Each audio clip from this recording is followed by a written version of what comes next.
Welcome to the Chatham Township Committee meeting of September 9th, 2021. We have come back from executive session. We did get confirmation that adequate notice was given. And now we are moving on to the flag salute. Can everybody stand, please, and join me in the flag salute? I pledge allegiance to the flag of the United States of America and to the republic for which it stands, one nation, under God, indivisible, with liberty and justice for all.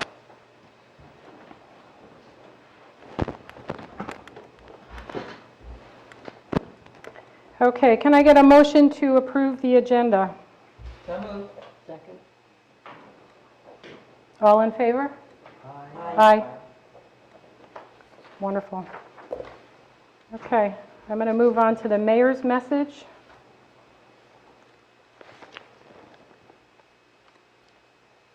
This Saturday, September 11th, 2021, marks 20 years since the terrorist attacks on the World Trade Center and on the Pentagon.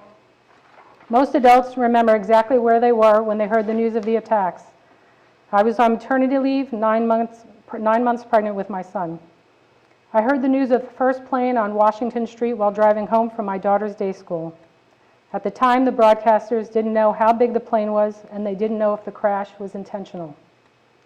Before I made it home, they announced the second plane hit the South Tower. It was clear it was a commercial airline. It was clear our country was under attack. Like many of you who were back home in New Jersey, what followed was a mad scramble of trying to locate family and friends who worked in or commuted through the World Trade Center, managing frantic calls from extended family, dealing with limited phone service, prayers for those trapped in the towers, calls to help the stranded figure out how to get home. And sadly for many, there was the waiting.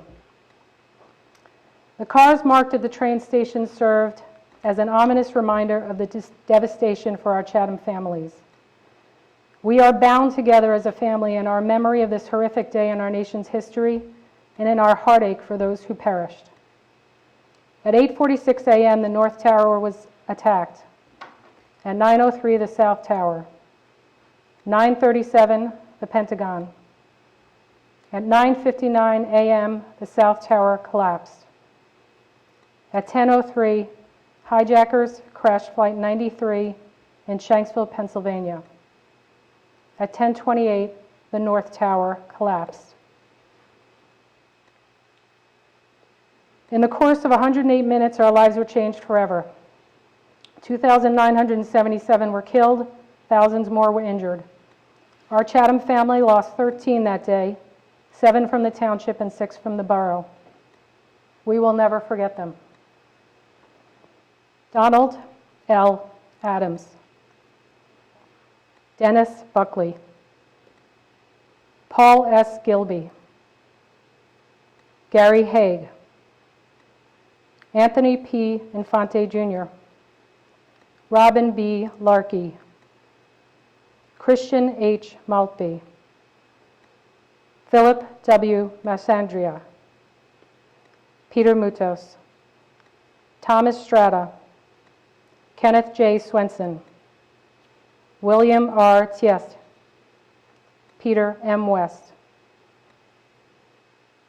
I'd like to ask everyone to take a moment of silence to honor their memory, to honor the first responders and others lost on September 11th, 2001, and those lost in the aftermath of the cleanup.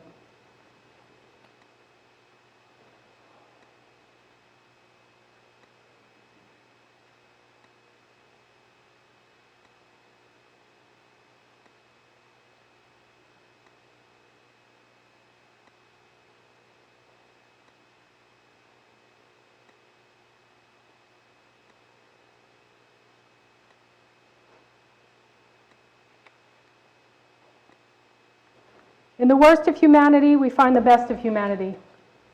Hate and violence were behind the attacks, but it's care and compassion that sustained us. Our residents stepped up to support those who lost family. Americans across the country helped with their rescue and recovery. The world prayed for us.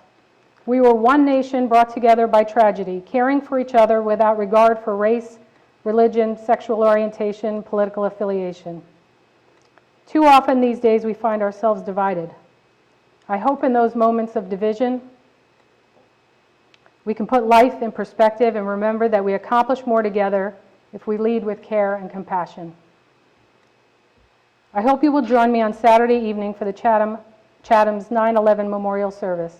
It will begin at 6:45 p.m. at the south side of the Chatham train station. We will walk to the memorial honoring first responders at Reasoner Park and then to the memorial at the library. The library service will be held at 7:30 p.m.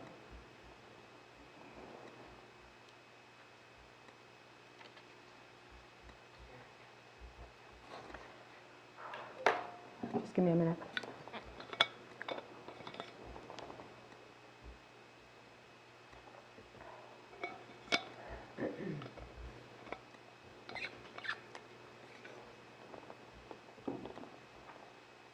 Last Wednesday night, New Jersey was hit with Tropical Storm Ida.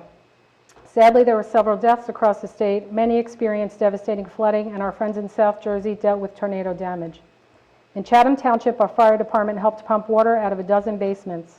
Southern Boulevard and Green Village Road had short-term closures, and the bridges on Central Ave and Bridge Ave were also closed due to flooding. Both reopened on Tuesday. Our sewage treatment plant also took on excess water. All in all, compared to how others fared, we were quite fortunate in the township. I want to thank our police and fire departments for being out in force during the storm to help our residents. The Morris County Office of Emergency Management will be collecting information to determine eligibility for FEMA support. We will share updates as we receive them. Our developer for the 522 Southern Boulevard Affordable Housing Complex applied for 9% tax credits on August 31st. We won't know whether we'll receive an award until November, but our application and submitted tiebreaker were highly competitive, and we are cautiously optimistic. The Planning Board will have a site visit on Saturday morning. Our Planning Board attorney has provided site visit parameters to ensure due process for both the applicant and the objectors. The sole purpose of the site visit is for the board members to view the site and to understand the location of key structures. There will be minimal discussion during the visit, and that discussion will be focused on the location of the proposed development. Facts obtained by the Planning Board members at the site visit should be put on the record if relied upon for decision-making, so that the applicant or objectives may have the opportunity to refute. The board members will not be permitted to engage in discussions with interested parties, their attorneys, or the public concerning the merit or lack of merit of the project. The Township Committee will not answer any questions this evening about the site visit. Those questions should be directed to the Planning Board Attorney, Steve Warner. He will be at the on-site visit on Saturday. And finally, on a positive note, I want to wish a happy Rosh Hashanah to all our Jewish family, friends, and neighbors. And as the holiest day in the Jewish year approaches, Yom Kippur, I wish you a meaningful fast and a blessed year. And now we will move on to the reports. Committeewoman Felice? Yes, McCall and Pool just ended their season very successfully. Membership roughly doubled to almost 2,000 members. I think it's 2 members shy, 1998, something like that. Revenue nearly tripled to over 280,000, pending the final tally, and that puts us well over double the budgeted revenue. So I know the pool committee wanted to do a presentation of recommendations for what to do for next year. I think it's on the October 14th agenda. So if we just wanted to confirm that so that they can prepare ahead of time, make sure they have a presentation and with recommendations, with rates and everything to keep this success going forward. Yeah, if the committee can get in touch with me for Okay. agenda prep. Greg, Sounds you and I will look at we'll look at our agendas going forward because it's on for one of the meetings. I hate to bring this up, but Mrs. Felice is on mute for your entire report. So anybody watching on Zoom, unfortunately, you didn't catch that. No, it's supposed to be caught by... Oh, does it go here? Well, Yes. actually, Stacy, Stacy's computer's muted. Your computer is muted, Stacy. Stacy's computer's muted. Oh, Your my computer word. attached to this. I thought I hit both. So, Is that go all the way back? Alex, did you get sound? I think so. Is your mic on? Hold on. My I got mic it is now. on. I mean, it's no big deal. Colony had a very successful summer. We want to continue it for next summer. They want to do a presentation to the Township Committee on recommendations to continue their success and keep it as a thriving asset. Thank you. I realize that I jumped a presentation by our Chatham Township Fire Department, so rather than make them sit through this whole meeting, we'll invite them up now and we'll pause our reports. Use this one, because I got to change batteries. Thank you for the opportunity to present this evening. My name is Richard Gentles. I am a firefighter and the president of the Chatham Township Volunteer Fire Department. I'm also a Chatham Township resident. I'm joined by Jim Connolly, one of our trustees. I know I'm here to talk about the October 9th open house and Community Appreciation Day, but there was two mentions I wanted to make regarding our apparatus that I thought was pretty exciting, and it reflects on the great partnership we have with the township and the work we do with Mr. Hoffman. One is that we recently sold our old rescue, and when I say old, it's a 20-year-old rescue vehicle that we contracted with, or we had the help of Brindle Mountain Apparatus, and they helped us market the truck. And it went high and wide. The Chief Lemons did a great job in providing pictures and all that. We got interest from Canada, we got interest from Texas, we got interest from many other parts, Pennsylvania, of the country. There was one particular fire department in Elk Creek, Virginia, that was extremely interested in it. They sent 4 of their firemen up and put the apparatus through its paces, and they ended up purchasing the vehicle.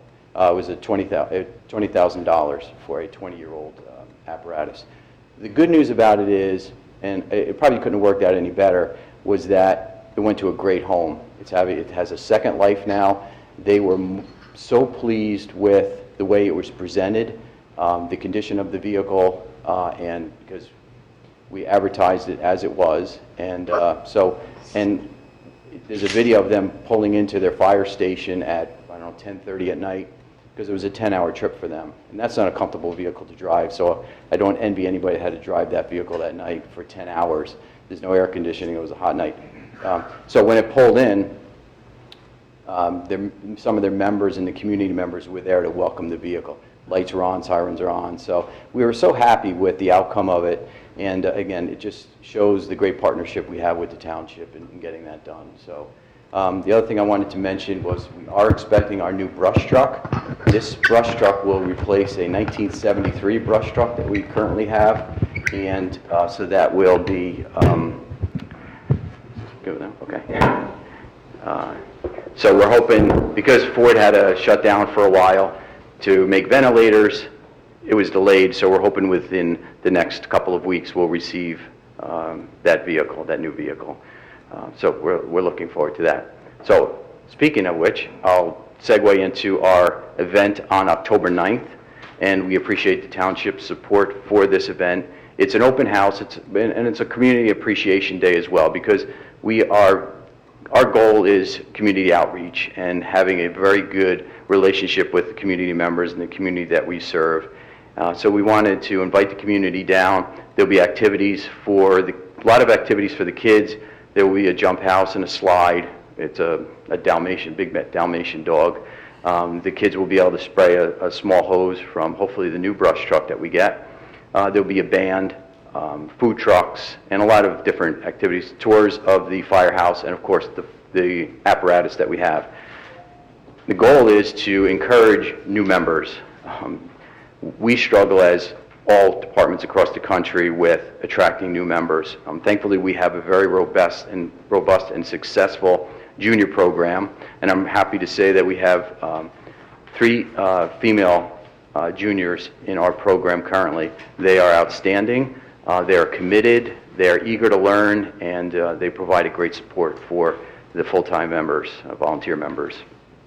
So we're looking forward to that day, so whatever you can do to help us get the word out. We are actively seeking sponsors to help us with the cost of it.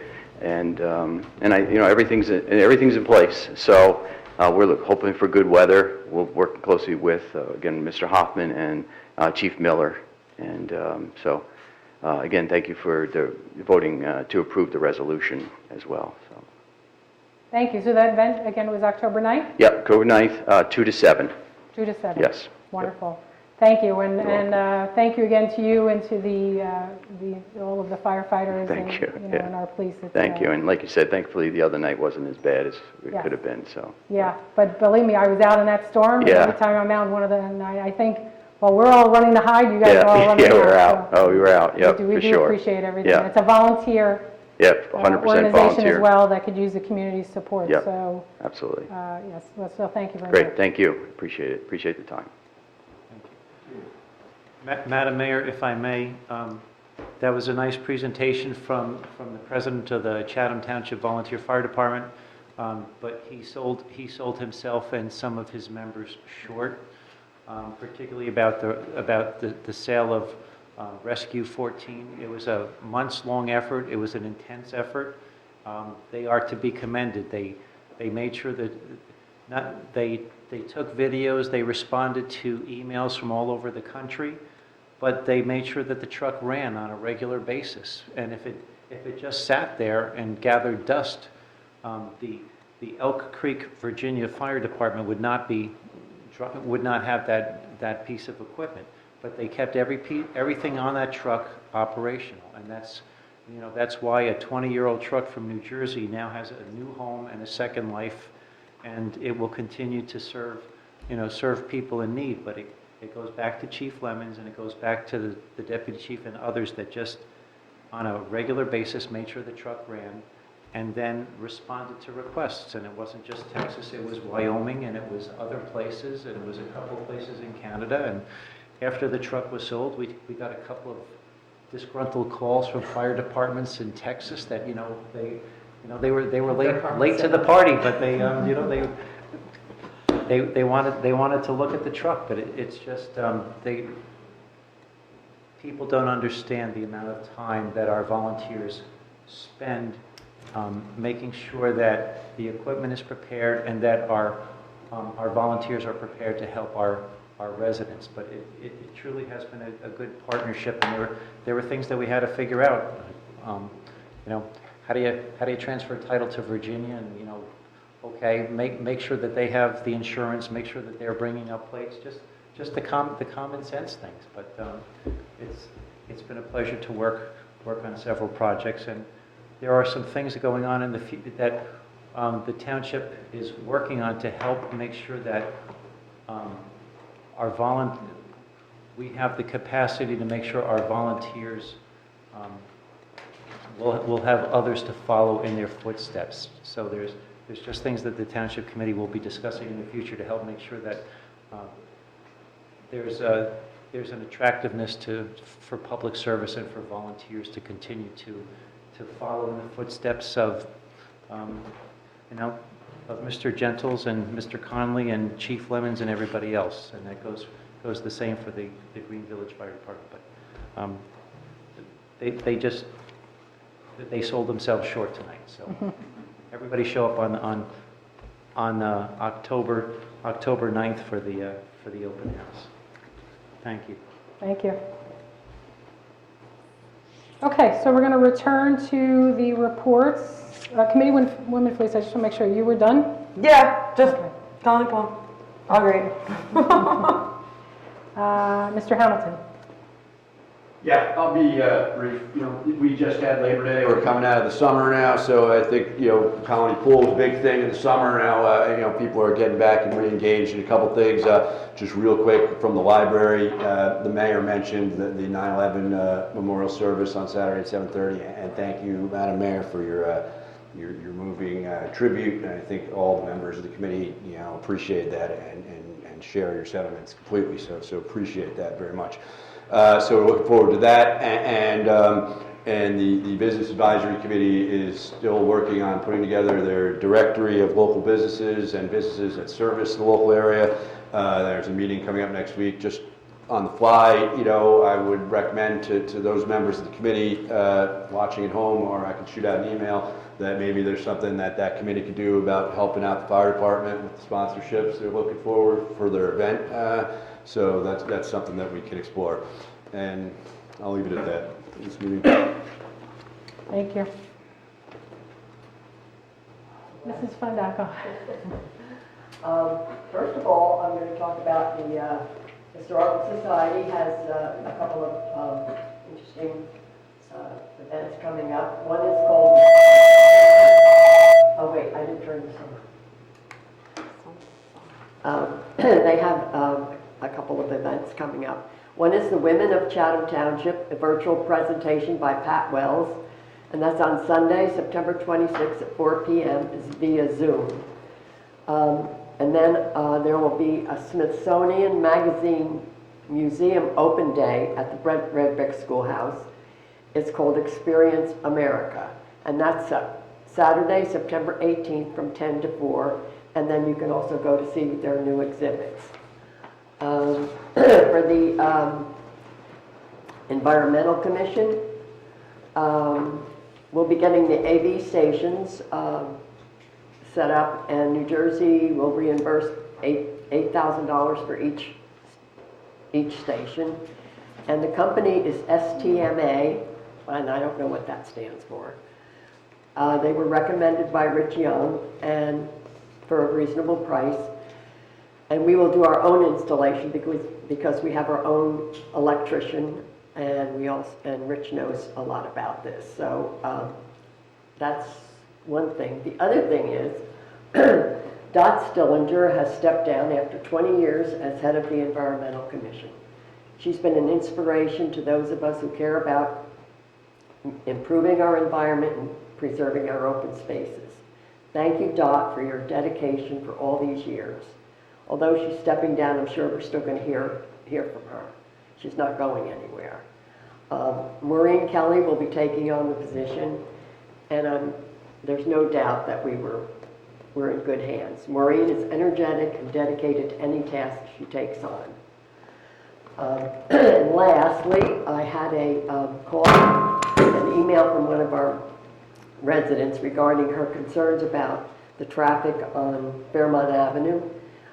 She'll be speaking in a little while about that. But in the meantime, I did get in touch with the chief of police, and he has contacted the Morris County DPW, and they will be putting out additional speed limit signs in the upcoming days. They will be setting up a traffic study this week, which will take about 4 weeks to complete. I think they're going to start that tomorrow. He also informed me that the township is responsible for crosswalks, not the county, even though it's a county road. And he has put more patrols in the area to step up speeding enforcement. So I think that's it for me. Thank you. Deputy Mayor Abbott. Right now, I have nothing to report at this time of year for recreation yet, or for the senior center, just because I'm trying to connect, and we'll be connecting tomorrow with them. So, Okay. that's done for me. Thank you. My reports, I just had 2 quick updates. The Madison Chatham Coalition held a legislative regulatory update on cannabis in New Jersey. Committeewoman Felice, our township attorney, Mr. Cruz, and I attended. I don't know if anybody else was in attendance. I was there. Okay. Yeah. You were there? Yeah. It was great. It was great. It was really informative. It was a very good presentation. And it really helped towns who opted out to think about any additional local legislative measures that we could take, or any state advocacy efforts. And we'll be hearing more down the road on that in terms of any other local legislative things we want to put in place. Municipal Alliance Committee met yesterday, and they have a wellness initiative for senior education. That's for residents over 60. It's a 6-week program starting on September 21st. It will be at the library. And if anybody is interested, you can email chathammac@gmail.com to get more information. They also plan to have a Hope One van at the Fishwack. The Fishwack will be September 24th, 25th, and 26th this year. So that should be a lot of fun. I think that's it for my report. Mr. LeConte. Let me just get my camera going. Yes, I do have a report. You may have noticed on your way into the building that we now have installed, I'm going to share a picture, a drop box for mail-in ballots. Hopefully we don't have any more elections like last year where everything's by mail-in ballot, but for those who do opt to do a mail-in ballot, if you share my distrust of the postal system, you now have the option of dropping off your completed ballot in this drop box. You don't have to drive to Madison anymore. You can drop it off here while you're here to pay your taxes or do other public business, or just come by whenever. It'll be, once mail-in ballots are sent out, you'll have 24-hour access to this box. So do you know how often they're accessing to pick up ballots, or will be? Once we get to election time, the way they did it last year, I think, was periodically when it started, and then as it got closer to election day, they started picking up how often they were picking up ballots. And 8 p.m. on election day will be the last pickup. Okay. I have a question about that too. For vote ballot security, we have a camera on that 24/7? Yes, we do. Yes, it was installed this week. Oh, just for that purpose then? Yes. So we have a nice picture of you with your black mask and your ponytail. Is it something that we had to pay for, or did that come from? No, that was installed by the county. It's actually a new state law that there has to be one in every town, and it had to be somewhere with a surveillance camera, and we got the camera installed. We were getting cameras anyway. The Township Committee had authorized that for general building purposes anyway.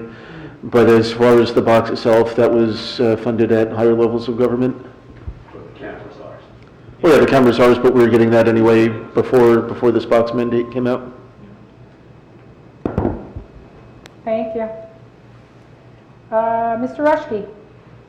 Thanks, Mayor. I just wanted to have a brief discussion, more informative for the council, just regarding the town's assets, its stormwater management systems throughout the town.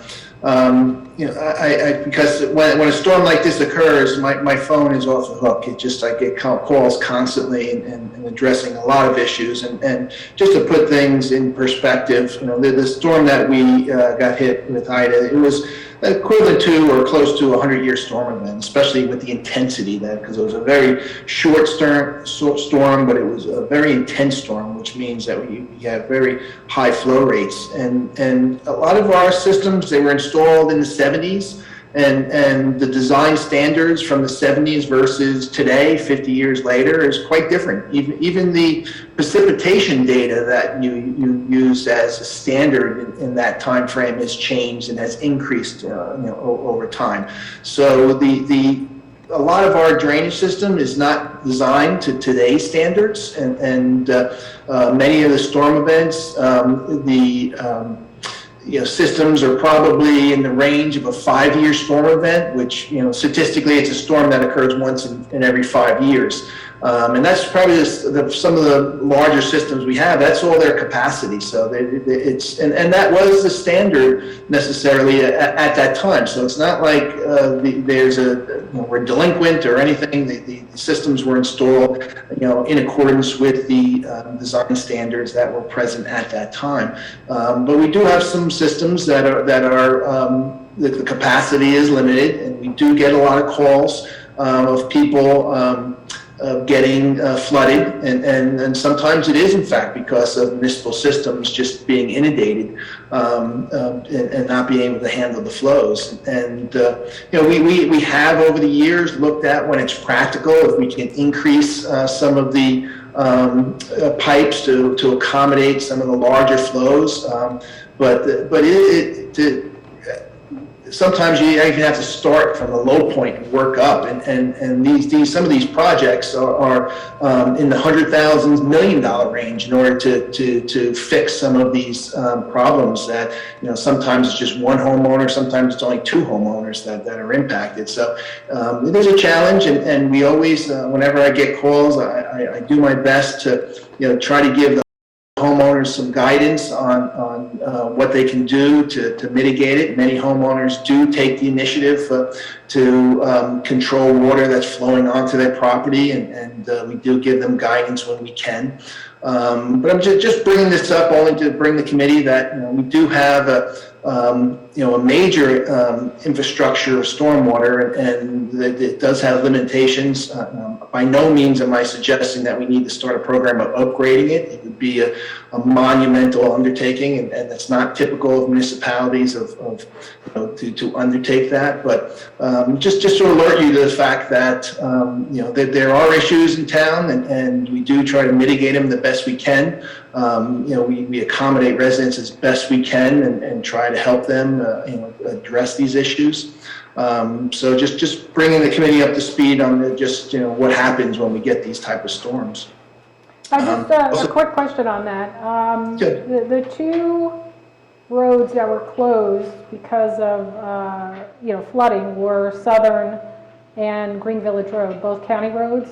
Are they? Who's responsible for the drainage systems under those roads? That's the county. The county's responsible for the county road systems. Okay, so I imagine this is on their radar because there's been plenty of county roads that had flooding. It is. Sometimes it is extremely difficult to even. They have sometimes you need a place to put the water, and sometimes the roads are just on a low-lying area, and there's nowhere to put the water. Unless you start pumping it. And so sometimes it's not a practical solution to mitigate some of these low-lying areas. And especially in Green Village, a very environmentally sensitive area. Sometimes you may have to raise the road in order to accommodate it because you just can't get the water. You can't pump or push the water to a lower location because you are at the lowest location. So it is a challenge sometimes. I guess what I'm trying to figure out is, as you're, exploring what we need to do, we need to engage the county in some way, because if those were the roads that failed first, we want to make sure those get addressed. Yeah, no, we could certainly reach out to the county. The county does have.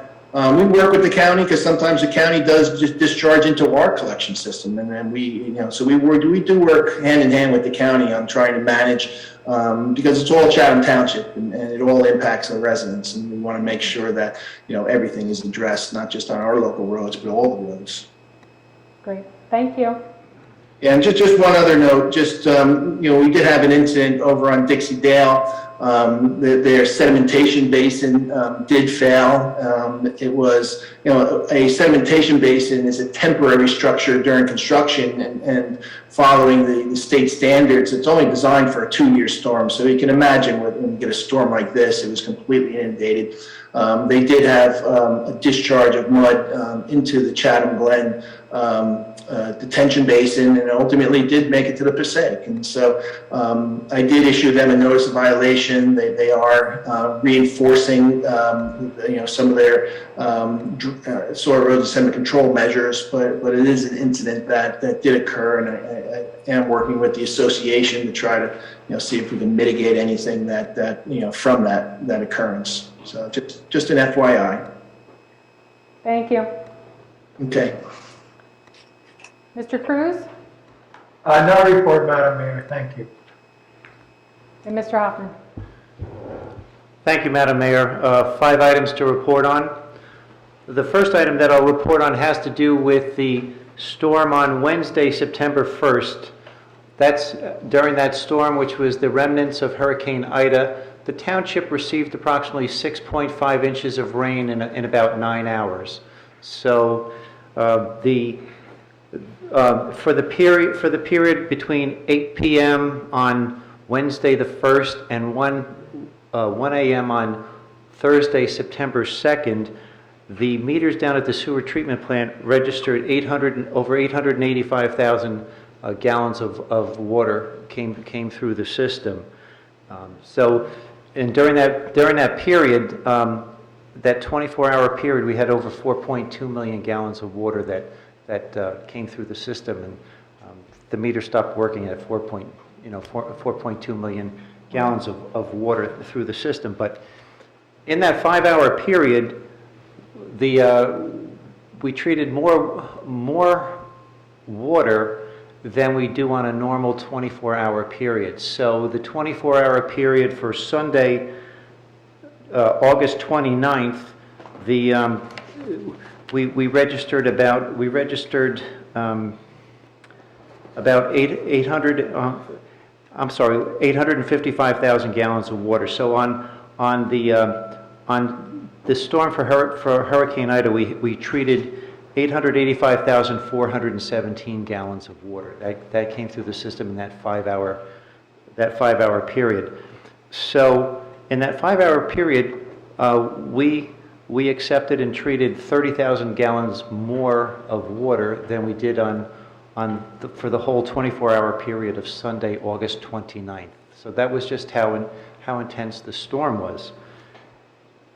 The good news is that our system was able to handle it, and the reason the system was able to handle it is that all of our pumps at the sewer treatment plant and our two pumping stations worked.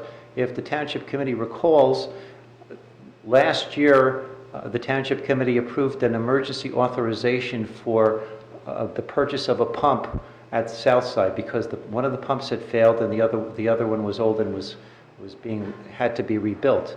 So the good news is the new pump was installed and it worked, and the other pump was rebuilt. So that system worked, even though there was clogs in it. Everything worked.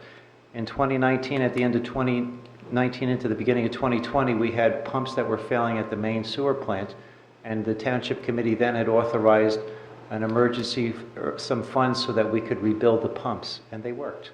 So thanks to the Township Committee investing in our sanitary sewer system, all of the pumps worked when we needed it. If this storm had occurred a year and a half ago, we would be in big trouble because we would have been down 3 pumps. So I want to thank the Township Committee for making that investment, and we had the pumps online, and they worked. And then this year the Township Committee has made the further investments so that we can replace some of the other pumps that are 40 years old, so that we will be able to replace them. They've been ordered, and we will not have to worry about them in the future, and the pumps that they're going to be replaced will be taken offline, they'll be rebuilt, and we will be able to use them when we need them in different locations. But thank you for making sure we had the resources available. And the good news is that there were no backups. We didn't have backups in anybody's basement with sewage. So that's the really good news for that. I have a question then. Sure. So, just knowing from lots of years on the Environmental Commission and talking about the watershed, there are many places where the sewage treatment plant has to release raw sewage in a severe rain event. But I guess never here. You're saying it just doesn't happen. Well, we didn't have to do it this time. We didn't have to do it because our pumps worked. We didn't get overwhelmed, and before the event happened, all of our wells were cleaned out, so we had capacity to store some of the extra volume, but we were able to store it and treat it and send it on down the line, if you will. So that was very good. The storm also highlights the fact that our sewer system is old. Our engineer talked about it was designed in the 70s. The Township Committee also invested in the inflow and infiltration study. So the committee members may recall we've identified 6 areas of town where we were getting stormwater into our system, and we've identified them, and now it's time to go in there and to start to fix the problems, and that's what we're going to be doing. But again, the Township Committee in 2021 gave us the resources to do that. So thank you. So we're chipping away at it, I'd like to say that we're being proactive, but we're also lucky because we were able to do certain things ahead of the storm.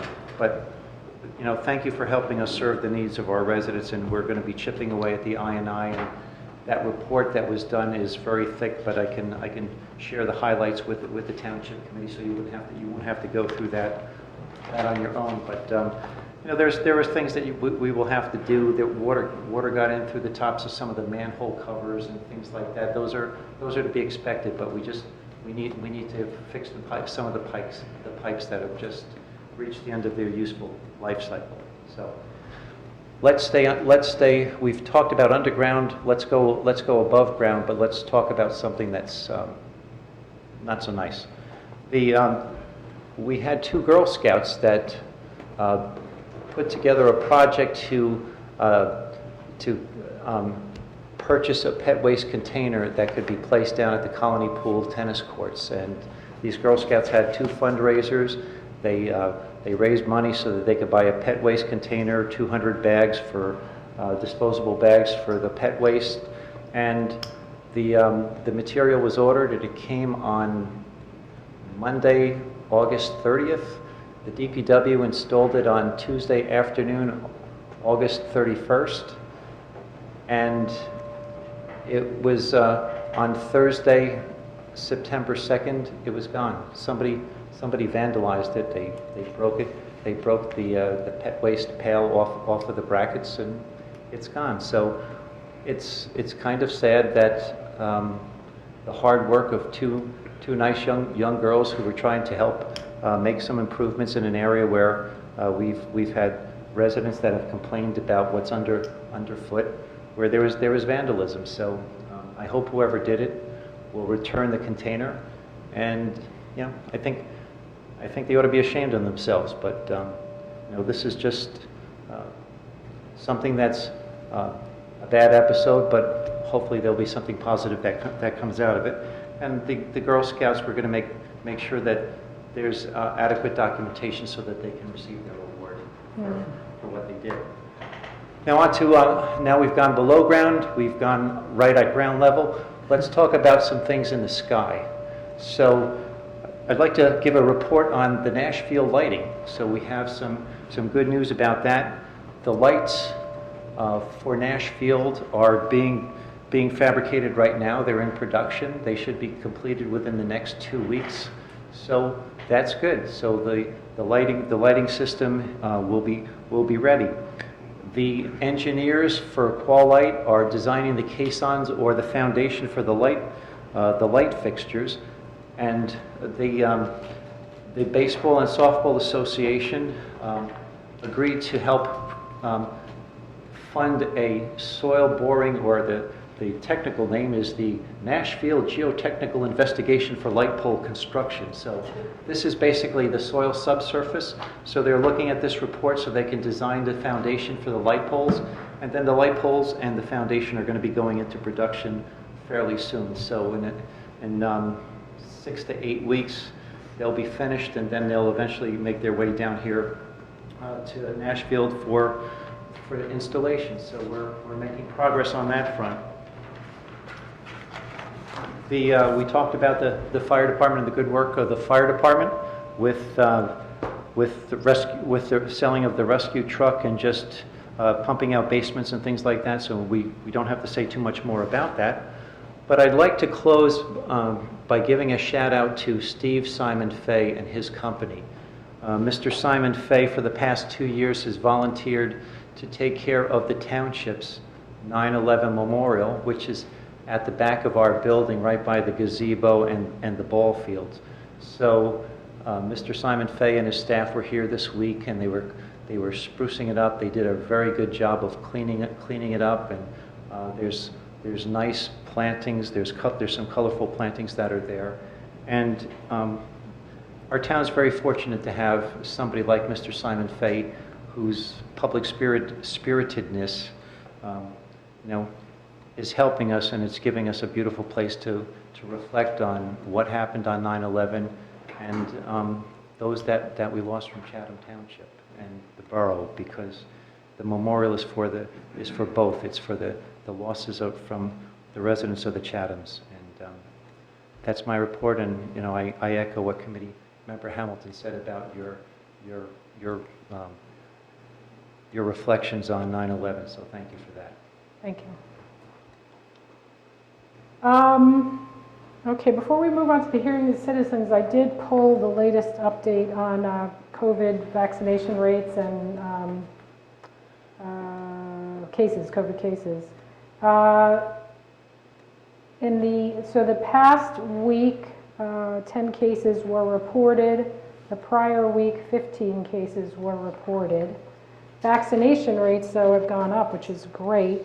Adults 18 and over are 91% vaccinated, and with at least one dose, we're 98% vaccinated in Chatham Township. I think the number for all in Chatham it might have been for everyone in Chatham, so that's all age groups, it might have been 75%. But first vaccination was something like 85%. So we're moving in the right direction, which is wonderful. Okay, our next order of business is the hearing of citizens. And I'm just going to read some guidelines so we know how to proceed. Meeting access is guided by the state of emergency and the related governor's executive orders. The committee meeting room is open to the public, and we look forward to having you join us. For your convenience, this meeting can also be viewed remotely on Comcast Channel 29, Fios Channel 26, and Zoom, or you can listen in from your phone by dialing one of the phone numbers listed on the agenda. If you are watching via cable TV, you can participate in the public comment session of this meeting by dialing any of the phone numbers which are listed on the agenda, and which will be shown on your TV screen. Callers must press *9 to raise your hand to speak. If you are watching via Zoom, you may speak during any of the public comment sessions by following the Zoom instructions to raise your hand. Whether in person or online, when you are recognized to speak, please mind the following procedures. Say your name, spell your last name, and give the name of your street. You do not need to give your street number. All public comments will be limited to 5 minutes. Rather than use any of your time answering questions, we will wait until you finish speaking before responding. We have 2 public comment sessions on tonight's agenda. Each member of the public will be limited to 1 comment of up to 5 minutes during each public comment period. Written comments submitted to the Township Clerk before 3 p.m. today will be read during the public comment sessions. Written comments are subject to the same guidelines as oral comments. Duplicative written comments may be summarized rather than read in full. Okay, Mr. LaConte, did we have any emailed comments? We do not. Okay, does anybody from the public or in the audience want to come up and speak? We can go up to the microphone.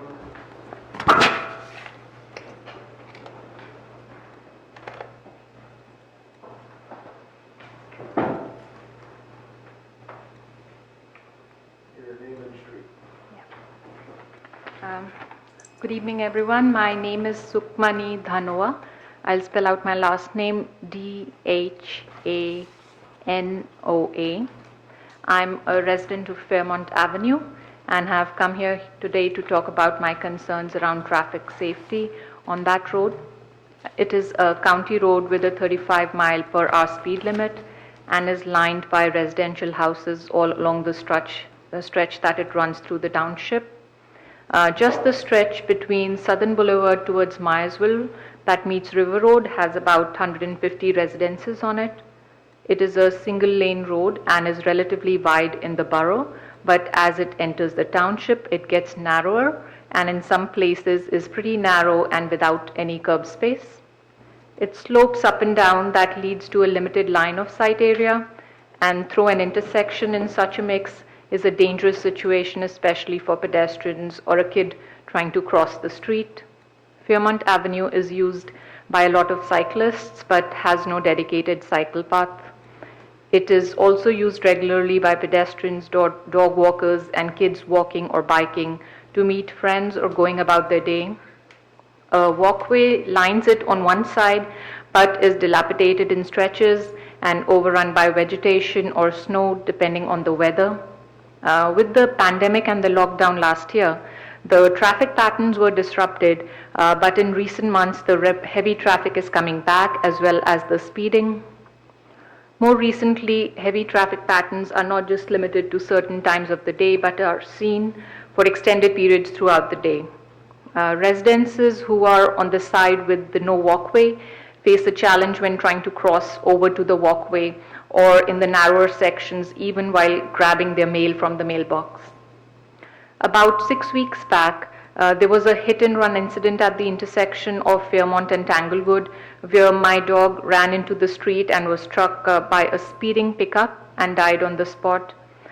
Since then, I've got to know that this is not the first time such an incident has happened on Fairmont.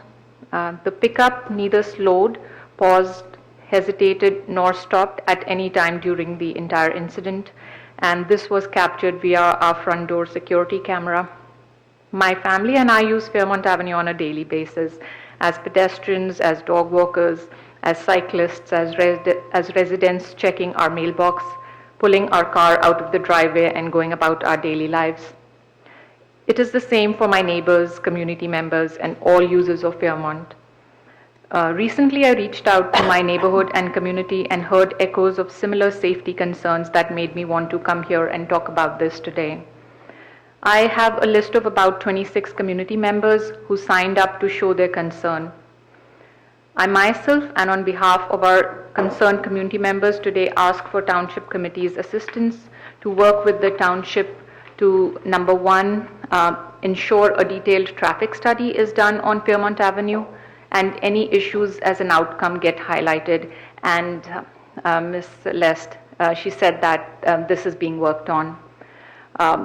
The second part is based on this study output, any issues that are identified get appropriately addressed through corrective actions that may include revisiting speed limits, reevaluating the condition of walkways and or the width of the road itself, or anything else that can help make this road safe for the community and all its users. This will help in the long run and will also take a little bit of time to get done.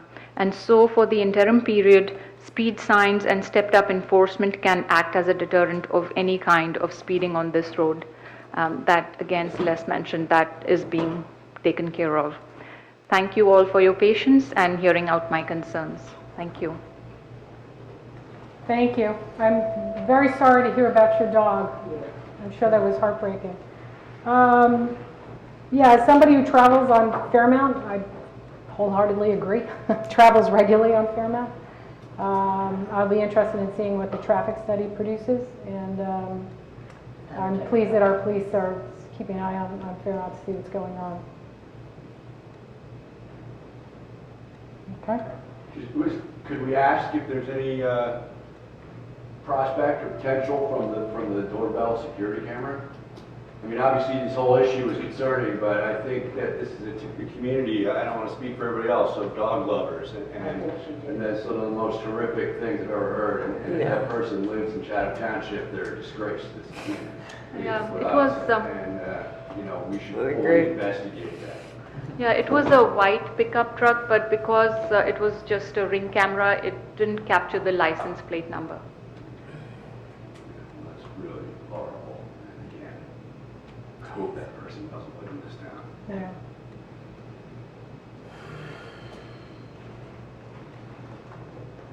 Okay. Do we have anybody on Zoom who wanted to speak? Yes, we have two. First up is Jessica Romeo. Oh, hi, Jessica Romeo on Pine Street. I just wanted to publicly state my gratitude, respect, and just all around heartfelt wishes for Dot Stillinger, who put so much into this community and fearlessly led the Environmental Commission. I learned so much from her. I know many of us did. And she's done so much for the community, so I just wanted to publicly state that. That's it. I wanted to, I don't know how I missed following up Celeste. So Jessica, thanks for that comment. I served under Dot for 9 years on the Environmental Commission, and she absolutely is a role model. And super smart and hardworking regarding all the environmental issues in Chatham Township, and she has made our township much more environmentally healthy because of her work. So thank you, Dr. Sillinger. Yes. She's not going away. And she's not going away. She's still here. She's just giving herself a little easier life, I guess, and still maintaining a great interest in the environment here. Well, and thank you, Jess, for saying that. We actually are hoping to properly honor Dot at our next meeting.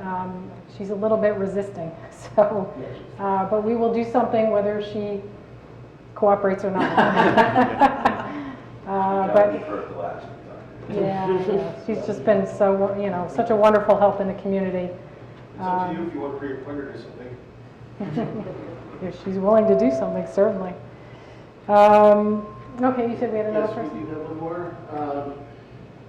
Animesh Mehta? Hi, can you hear me? Yes. Thank you. So thank you for giving me the opportunity. I'm Animesh Mehta, live on Fairmount Avenue. And I wanted to echo what Sukhmani just mentioned about the traffic conditions on Fairmount. More importantly, there are younger families now moving into that area, with smaller kids, younger kids, and especially people living on the hill. I've seen sometimes a ball just roll down one of the house driveways, and trust me, there could be a child right behind. It's a disaster waiting to happen, and especially with people not following traffic rules and trucks going past pickup trucks, cars at fairly fast speeds. That is a concern. So definitely the sidewalks need to be either repaired or something needs to be done about that so people can walk safely. The other thing I'd like to highlight was the intersection between Southern and Fairmount. That is impossible to cross. And if somebody with high school kids or even middle school kids walk down into town or whatever, you can't cross that intersection into Fairmount on the other side of Southern. So I was wondering if something can be done, maybe a walkway or pedestrian crossing or another traffic light for pedestrians can be installed to make it much safer. That would be it. Thank you. Thank you. So what is the traffic study that's being done, like, what does that entail? It's going to be done for 4 weeks. Okay. And then they'll take, when they're finished, they'll have all the data.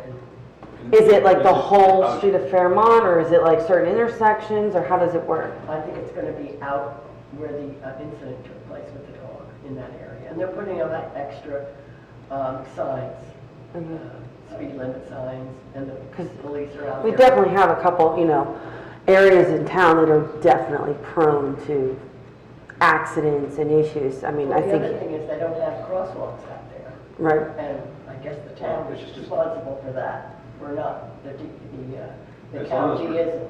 As long as we're doing this study, it would seem to make sense. We have concerns starting at Fairmont and Southern and going out. I would expect it's going to cover the whole thing, Like, well, the initial. For example, before you answer, we didn't hear about it tonight, but we have heard about it in the past, and I have heard about it plenty, just walking around. We all know people talk to you when you're out about. There's a big concern about it at the other end. The intersection of Fairmont and River is. right, I always hear Fairmont and River and Fairmont and Southern with the turn signal. What is that? Or something. So, Really we're going to study it, maybe it makes sense. Can we do like the whole area? That's what I was kind of, I'm not sure how they said that's why I was asking. Well, what will happen with this study? This is probably the equipment that's being borrowed from the county, and what it is it's strips that are being put out there for a period of time, so it measures the traffic volume and it gives you the count by hour, but it also measures the miles per hour that each of the vehicles are going, and then that's the basis for the traffic study. So.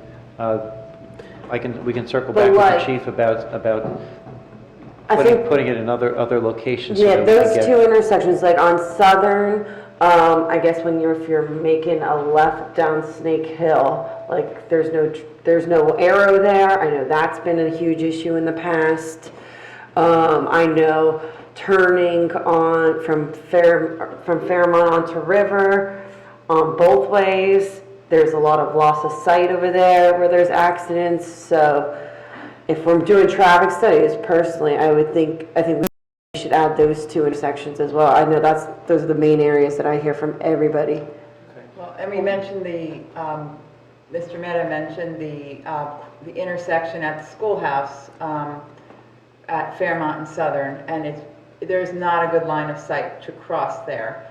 And that Mr. Rushke has looked at that before, especially even with safer school funding in mind, because there are high school students that would be capable of crossing there if they had a crosswalk, flashing light or something, walk sign.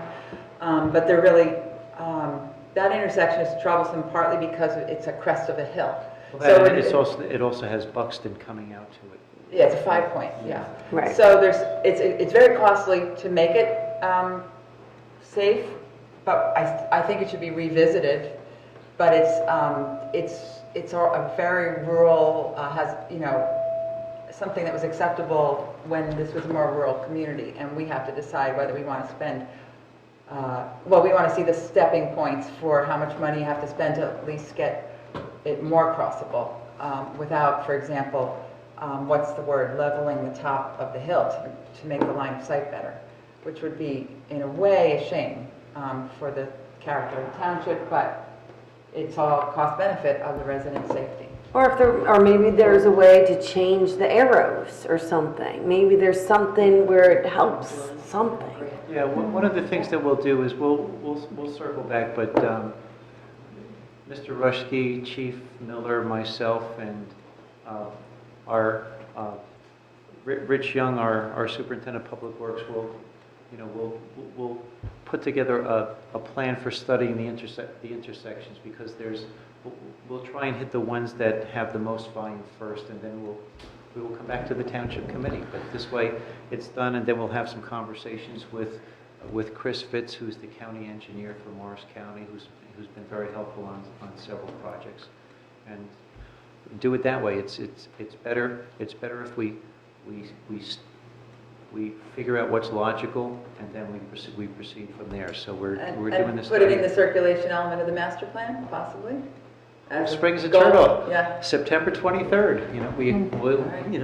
That's when that process will start. So yes. The intersection at Fairmount and River, I believe the police did do a traffic study there in the past few years, so Chief might have some relatively recent data on that. Great, thank you. You're welcome.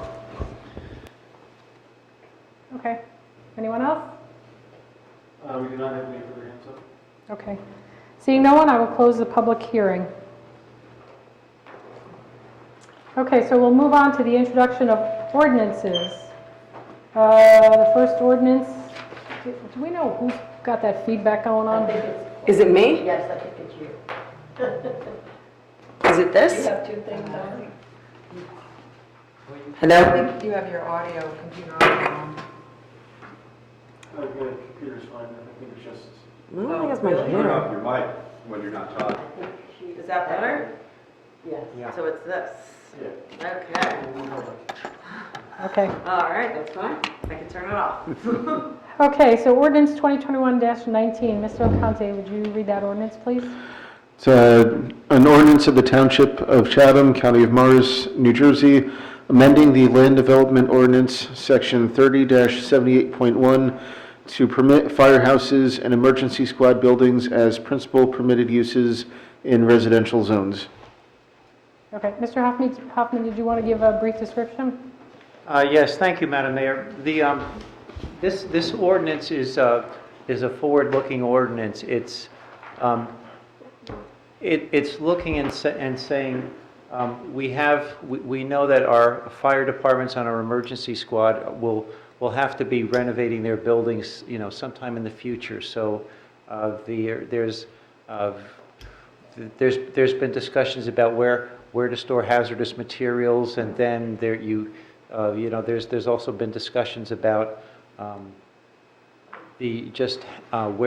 where do you decontaminate in different, in the firehouses and the emergency squads. So we know that in the future there's going to be some renovations. So how do we look at that, and how do we make sure that we're helping our volunteer emergency services prepare for whatever they're going to be doing, so that they can maintain their ability to serve our residents, but also be an attractive place for volunteers, so that they can recruit volunteers and they can do training and things of that nature. So we wanted to try and make it easier for them in the future, so that instead of having to go for specific variances at the zoning board, they can just go to the planning board for site plan approval. And that's part of what this is we're trying to have the township position itself to help our emergency service, our volunteers, and that's what it is. So it would address those kind of things. It would address setbacks, and then just accommodations. We have people that are on call overnight. We have people that are there for storms. So making sure that the buildings are attractive and are useful. Thank you. So that's it. Just so that residents understand how the ordinance process works, would this be going to the planning board? Yeah, we'll go for master plan consistency review. Okay. So this process, today we're working on the introduction of ordinances. Some of them will then be referred to the planning board, and then at some point they would come back and there would be a public hearing and a vote at that point in time, just so everybody kind of has a sense of how the process runs. Do I have a motion to introduce ordinance 2021-19? So moved. Second. Any discussion or questions? Okay. Makes a lot of sense to me. Can we get a roll call vote, please? Mrs. Felice? Yes. Mrs. Fondaco? Yes. Mr. Hamilton? Yes. Deputy Mayor Abbott? Yes. And Mayor Ewald? Yes. Okay, and as was alluded a moment ago, this will have to go before the planning board for a master plan consistency review, or at least we have to give them enough time to do one if they so choose, which is 35 days. So the public hearing will be on October 14th. Okay. Thank you. Thank you. Okay, next up, ordinance 2021-20, the bamboo and Japanese knotweed ordinance. This is ordinance of the Township of Chatham, County of Morris, State of New Jersey, amending Chapter 3 of the revised general ordinances of the Township titled Police Regulations to a new section 3-15 titled Planting, Cultivating, or Growing of Bamboo and/or Japanese Knotweed Plants.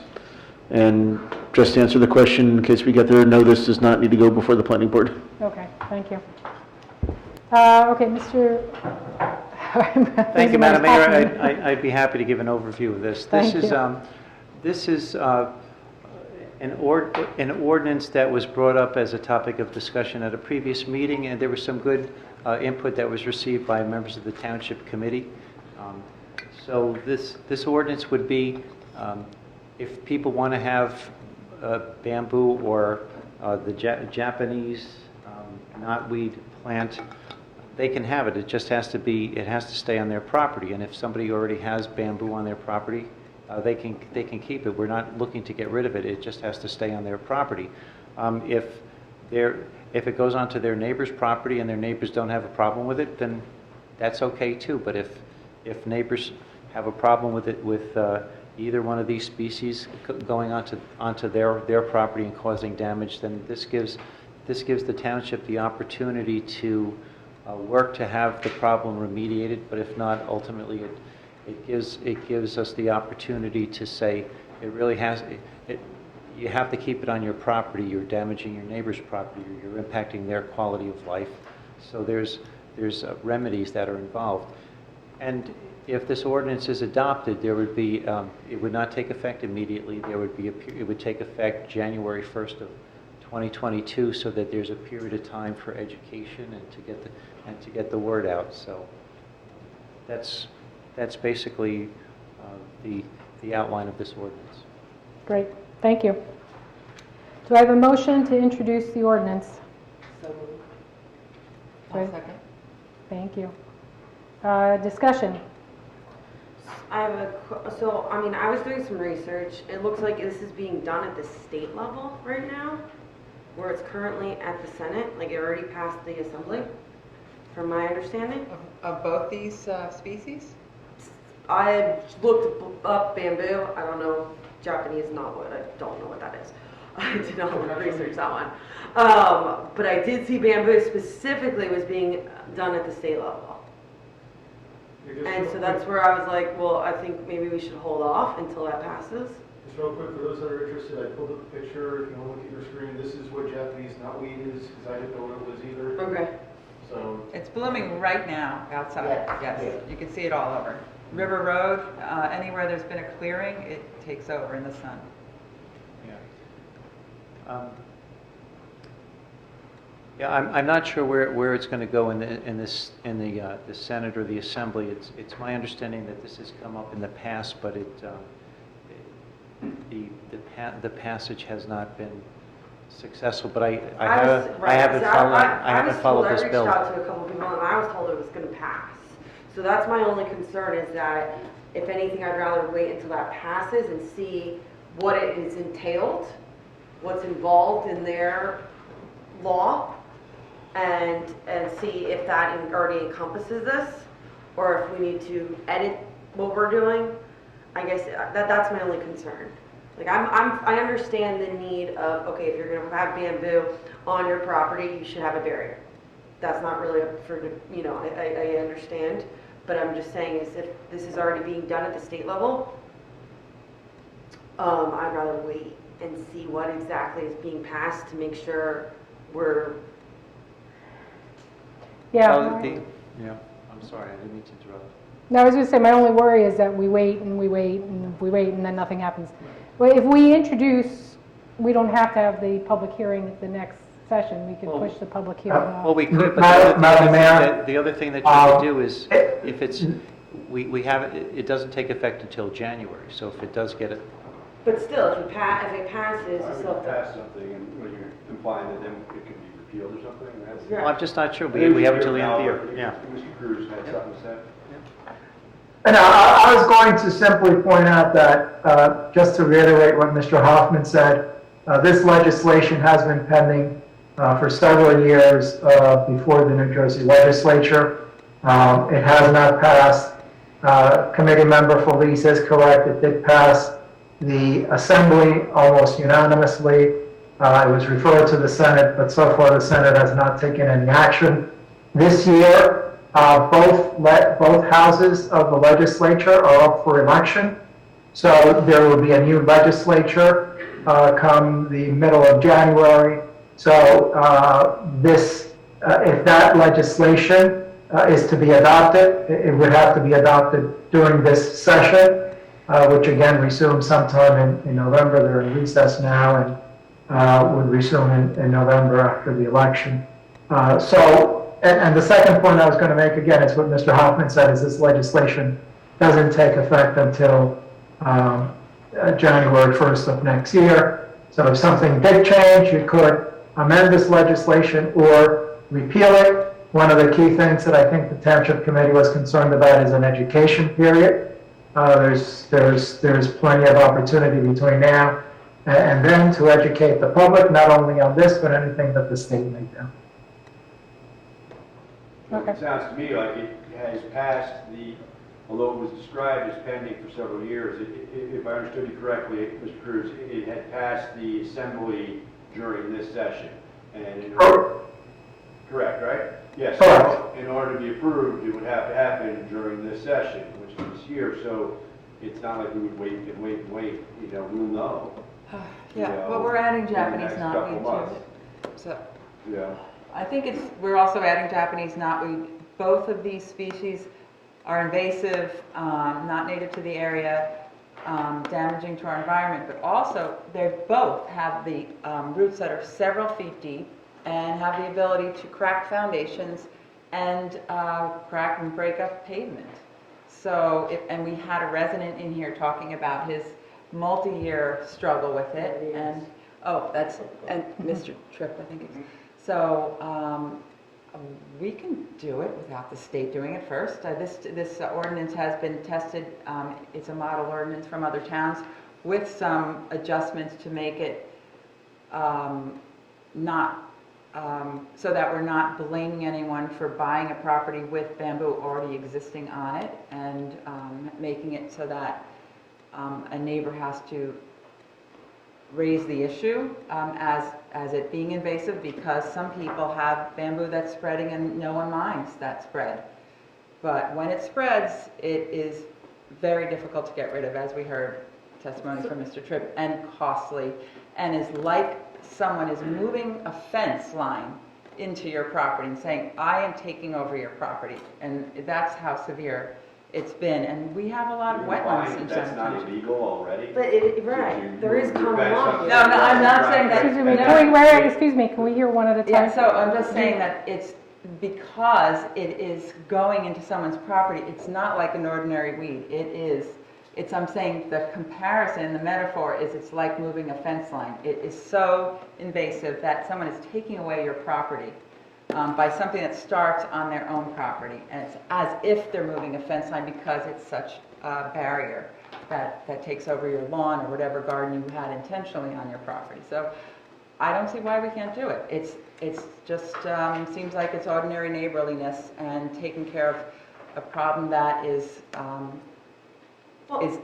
existing here, and we can deal with it. We don't have to wait for the state. Yeah, let's just, Mr. Hamilton, you were trying to speak? Well, I was just going to say that, everything I just heard sounds, and I'm sympathetic, believe me, to Mr. Tripp quite, but I've spent a lot of time thinking about this and talking about it since our last meeting. But as I mentioned at our last meeting, I have real concerns about the slippery slope, the proverbial slippery slope associated with this committee getting into regulating this particular plant or even this particular behavior. And the phrase downright neighborliness was used, and I think that this is a neighborly community. And, I think there are legal remedies for this type of thing, whether you let your bamboo run wild or you in fact do move your fence. We had an incident recently where a developer chopped down a whole bunch of trees that were on township property, which is, akin to letting bamboo run wild. If your intransigence results with what is your responsibility on your property, encroaches on your neighbor's property and causes damage to your neighbor's property, you're liable for that, with or without this ordinance. And your neighbor has a remedy for that, with or without this ordinance. And so I'm just concerned about passing ordinances for ordinance sake, and the fact that we're adding knotweed, and then next year we can add something else, and the year after that something else, and it's just, that's my sort of philosophical concern with the concept of this ordinance and similar ordinances. I have two questions for you, Mark, on that. Okay, I'm almost finished. Okay. And to the extent that there is something happening on the state level, I'd be interested to see how that plays out. Okay, the remedy that you're talking about is that you would just sue your neighbor? If you're saying you have a problem and your neighbor won't resolve it in a friendly way, that you have to sue your neighbor, right? You would have to get a lawyer and sue. Or potentially threaten to sue, there's lots of ways to do Well, that, to me, this is friendlier because it is a Calling problem. the police and reporting on your neighbor is friendlier? Well, it's certainly I less respectfully costly. disagree. Why shouldn't it disagree. be? I don't Reporting think, on your neighbor If you're to the already government suing, you is can not also fair. add on cost of legal. One at a time. Mrs. Felice, we haven't heard from you. Okay. I mean, my issue is, I would rather wait until we see what happens at the state level to see there. And I don't know enough about the Japanese knotwood. I understand the concern on bamboo. It seems like a legitimate concern. My attitude is, if we're gonna be regulating people's properties, the default is you do what you want with your property. That's like the bottom line default, and it has to be Subject kind to of your common law obligation to be Correct. respectful of the rest of the community. Thank you. You're 100% right, Mark. As subject to nothing on your property starts destroying somebody else's property, that becomes a problem. I totally understand that. Now, whether you need to hire a lawyer or you call the police, that's kind of what it seems like the avenue. I'd rather go the legal route. I'd rather say, look, we don't need to get involved in this. You guys can hire, you can figure it out. That like toward basic, where you can actually sue for damage and get reimbursed for them, because we can't even provide the damages with an ordinance. Like, you know, like this man, has a lot of damages that he's incurred over years, and he should be able to recoup those. We can't provide that. And there's no way we should be able to. Like, we can't. That's a problem that the neighbor has endured. I think the ordinance will prevent a litigious environment around It's a bamboo. litigious Because it environment, is, no matter what. and no, the fact that the state is looking at bamboo, and we are a much wetter area, which is the habitat it likes, we just take the lead and do it ourselves. And then we don't make it so that you just say, everyone knows in town, it's not legal to let your bamboo grow on someone else's property. And so when you suggest that to your neighbor, they are not going to say, it's just bamboo, you know. No, bamboo is invasive, bamboo has deep roots, bamboo, everyone should know, is something that shouldn't be planted anymore because it can invade other people's property. So I think we're making it easier on residents to be neighborly, and we don't want a litigious society in Chatham. I just wrap up on one last point, and then I guess we can vote on this. Just Ashley raised a good point, I think, which is there's another problem that I forgot to mention from my standpoint on this, on the ordinance level, is us, meaning us in the township government, you know, getting involved in these things. Again, you know, the people who are in dispute with each other have legal remedies, and there are you know, the special civil court in Morris County for lower dollar value claims. It's not quite like going to Superior Court. There's other ways to more quickly resolve these things. But you know, if somebody reports to the town and then we send somebody out from DEP or whoever, DPW, whoever, to go out there, and then they you know, we're empowering them with the ability to fine. What happens if the neighbor says, no, that's not mine, I didn't plant it there, it was there already? And invariably, a dispute's going to break out anyway. And then who's going to adjudicate that dispute? You know, Rich Young or Bob? You know, like Now we're in the middle. Now we're in the middle of this thing. You know, so just I've given this a lot of thought, and you know, not favorable. And some neighbors don't even mind it.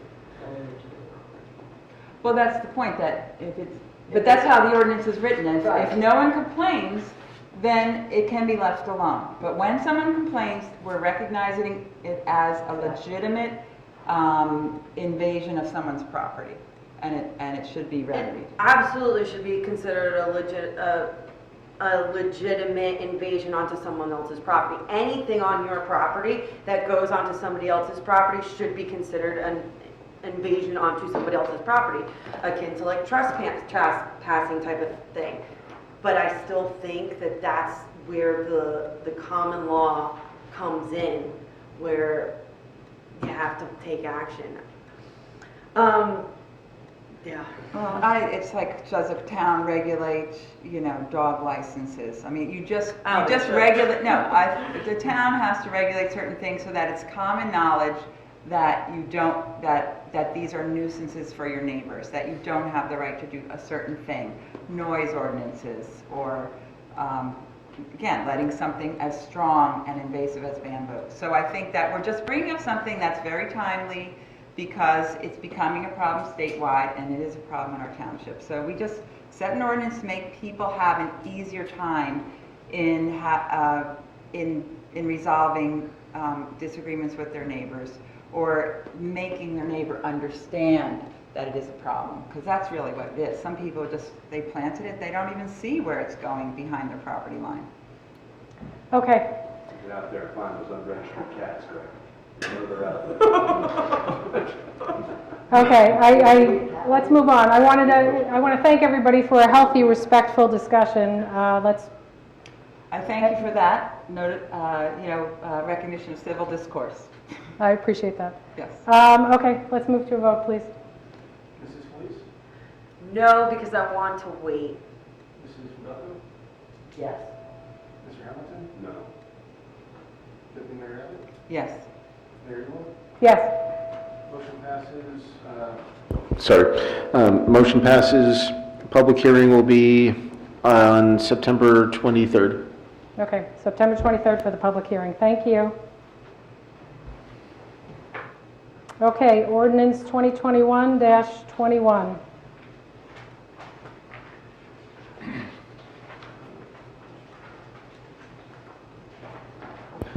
This is an ordinance releasing, extinguishing, and vacating all of the Township of Chatham's right, title, and interest in and to that unimproved sanitary sewer easement located on 51 Runnymede Road, Block 48.10, Lot 34, as shown on the official tax map of the Township of Chatham. Do we need an explanation? Can we get a brief explanation? Yep, I can address this one. This one is basically a resident approach that's asking if we would vacate a sewer easement that's not being utilized. I reviewed our sewer maps and reviewed the situation. I can only speculate that the sewer easement was obtained during the design process of the sewers originally, but was never utilized. I see no need to keep the sewer easement on the property, so my recommendation would be to vacate it as requested by the property owner. Thank you. Okay. And our sewer treatment plant staff have also confirmed that the unimproved portion of the easement is in fact unimproved. Okay, thank you. Do I have a motion to introduce? What is unapproved, what does that mean exactly? So How do we have an easement if it's not? The property in question, there are actually two easements on the property. One has a manhole and there's actually a sewer line on that one section of the property. And then the other side of the property, when you look at the tax map of that property, the tax map for the one, the page that actually shows that property does not show the easement, but there's another page that shows a little bit of a nub extending onto where that property appears to be, and as a result, this random nub on another page in the tax map, it shows up on the gentleman's survey, and the sewer line was never actually extended as far as this random little nub. So what we're really voting on is modifying the tax map, well, it's basically stating that, that we're relinquishing any easement that may or may not have intended to be there, because this easement was never even recorded in the first place, as far as we know. Mr. Hamilton, what unimproved here means, it refers to, this is a single-family home, it is improved. It's improved by a house and other accessory uses. The unimproved means unimproved by the municipality. As was stated, there are two easements here, one on one side of the property, the other on the other side. The one on the right-hand side of the property has a manhole in it and a sewer line. That's an improved easement, improved by the municipality. The other one is just a paper easement that, as John said, is serving no purpose. maybe I thought the word was approved, it was improved. Unimproved. It's kind of like, as Albert was just explaining, it's kind of like a paper street. Yeah. Approved. I was just wondering how it came into existence. At some point it had to have been used by somebody. Yeah. Somewhere along the line it somehow wound up on the tax map, and this is catching up the paperwork with reality.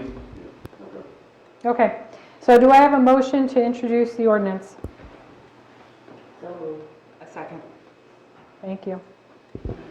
Any more discussion or any other questions? Can we get a roll call vote, please? Mrs. Felice? Yes. Mrs. Fondaco? Yes. Mr. Hamilton? Yeah. Deputy Mayor Abbott? Yes. And Mayor Ewald? Yes. Public hearing on September 23rd. Okay, moving on to the consent agenda. Mr. LaConte, can you please read the consent agenda? This evening we have Resolution 226, payment of bills, 227, approving meeting minutes, 228, approving executive session minutes, 229, releasing escrow balances, 230, refunding overpayment of taxes, 231, rescinding conditional offer of employment, 232, conditional offer of employment employment for police officer. 233, committee assignment to joint court. 234, approving fire department membership. 235, authorizing bidding for transportation of wet sludge. 236, amending memorandum of agreement. 237, accepting NJDEP grant for charging stations. And 238, authorizing sale of surplus equipment. Great, thank you. Can I have a motion to approve the consent agenda? So moved. Second. Can I get a roll call vote, please? Mrs. Felice? Yes. Mrs. Fondaco? Yes. Mr. Hamilton? Yes. Deputy Mayor Abbott? Yes. And Mayor Wold. Yes. Motion passes. Okay, now we're cruising along. Move on to the non-consent agenda, Resolution 2021-239.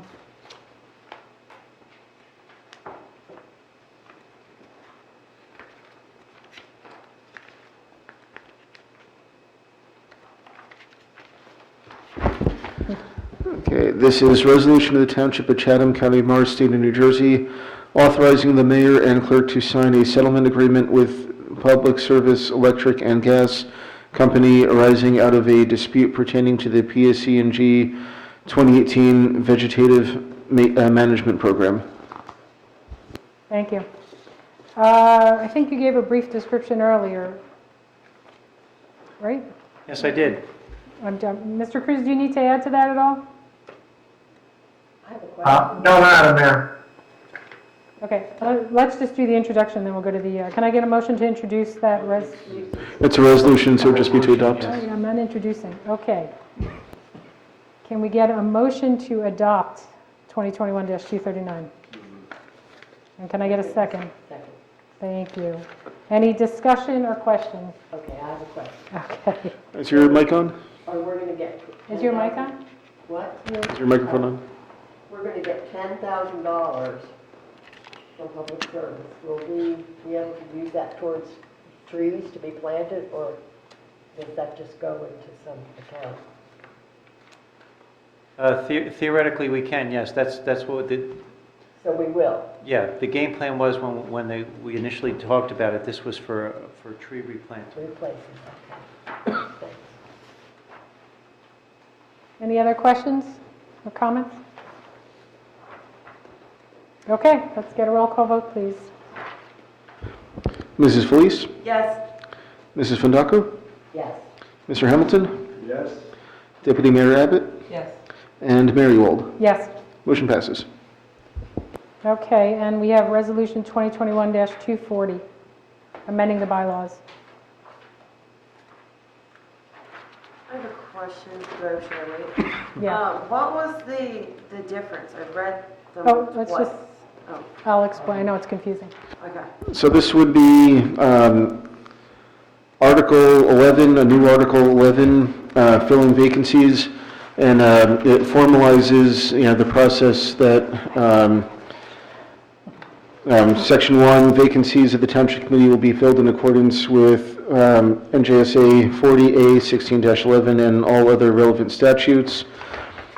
Section 2, upon receipt of the names of the 3 nominees to fill a vacancy, the nominees will be invited to present candidate statements to the Township Committee at a regular or special meeting in public session. Yeah, basically, specifying that'll be public session for that, and that the nominees will also be invited to be interviewed in public session.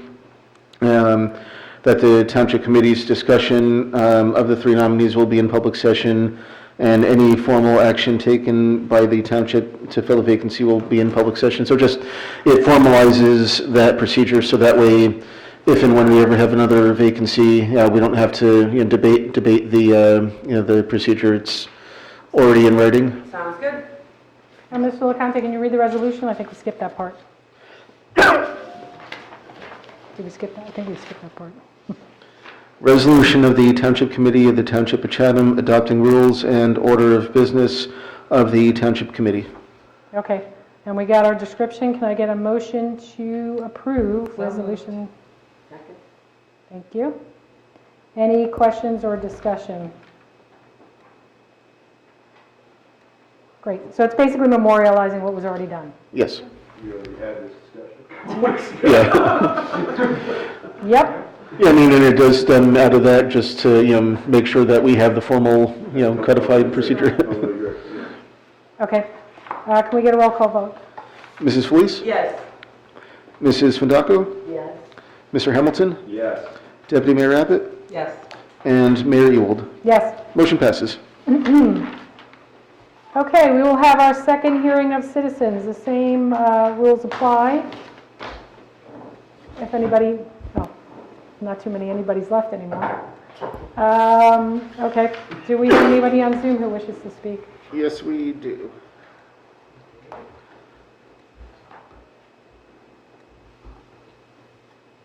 Yeah, Jessica, you have 5 minutes. Name and street. Oh, I don't know. I must have hit the wrong button. Sorry. I don't want to talk. Okay. Hello again. Jessica's in a constant state. At least we know someone's paying attention. Was that it? Yeah, that was the only hand up. Okay, I will close the second hearing of citizens. We don't have need for another executive session. We're all good on that? Okay. Okay, so I'll entertain a motion to adjourn. Second? All in favor? Yes. Aye. Thank you. Good night, everyone.